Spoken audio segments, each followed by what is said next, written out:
He bullied an entire town for decades, until the day the people of Skidmore, Missouri decided the law would never save them. In a farming town of just 440 people, everyone knew the same name, Ken Rex McElroy. Big, violent, and always armed, he wasn't just hated, he was feared. Born in 1934, McElroy grew up poor, dropped out by 5th grade, and built a life on crime. At first, it was livestock theft, but it escalated into arson, assault, and intimidation. Yet he walked free every time because witnesses were simply too terrified to testify. According to court records and interviews, McElroy once beat a man with a shotgun, burned barns, stalked families, and threatened children. The town lived in a state of quiet terror. Everything changed in 1980, when one of McElroy's children stole candy from the small grocery store owned by elderly couple Bo and Lois Bowenkamp. When the Bowenkamps tried to resolve it peacefully, McElroy became enraged. He sat outside their home for hours with his truck running, his rifle in his lap, firing shots into the air.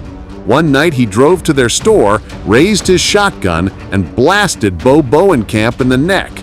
Bo survived, but Skidmore had reached its breaking point. McElroy was arrested and convicted of assault, yet the judge allowed him out on bail during appeal. The moment he stepped out of jail, he went right back to threatening the Bowenkamps, witnesses, and anyone who dared cross him.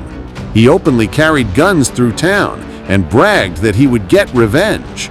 Skidmore realized the justice system would never protect them. On July 10, 1981, townspeople met to discuss what to do. McElroy, meanwhile, sat in his pickup with his wife Trina outside the D&G Tavern, drinking beer and smirking as if nothing could touch him. When the meeting ended, a crowd walked toward the tavern and surrounded his truck. Witnesses said the air felt electric, years of fear boiling over. Moments later, multiple shots blasted through the windows. McElroy slumped over the steering wheel, dead. Over 40 people watched it happen. Not a single one admitted to seeing who fired the shots. No one called for help.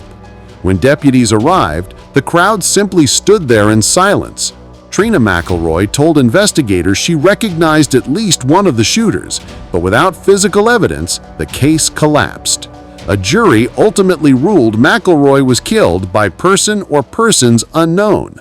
For the people of Skidmore, his death wasn't random, it was the moment they reclaimed their lives.